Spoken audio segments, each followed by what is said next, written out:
Alright guys, you've put in a ton of work into your YouTube channel. You finally reached 4,000 watch hours and 1,000 subscribers, so you can apply for monetization. You did step 1, you did step 2, and now step 3 is beyond your control. Or is it? I'm gonna show you a way which I used and I got my YouTube channel monetized, reviewed in less than 24 hours. So guys, this is what I did, right? I want you to go to analytics and then press on send feedback.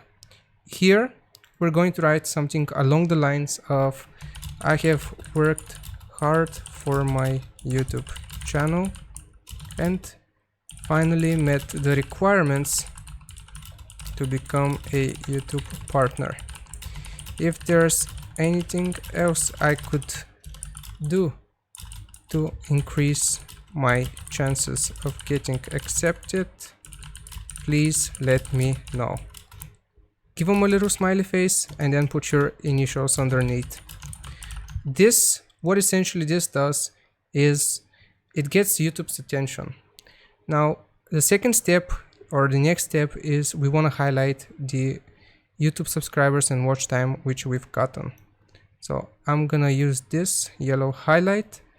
I'm gonna do this 4,001 watch hours, and then I'm going to highlight the subscribers as well.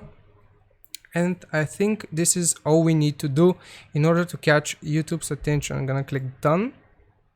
We have highlighted this, we've written them a little message, and like I said, with this change, with this extra message that we're sending YouTube, we're giving them a sign that we're serious about it. They review our application before others. Like I said, in less than 24 hours, my application got reviewed on my other channel and it got accepted and I started making money. Alright guys, thank you for watching. Hope it helps you out. Let me know if you get accepted or not. And I'll see you guys next time. Make sure you like. Take care everyone. Bye bye.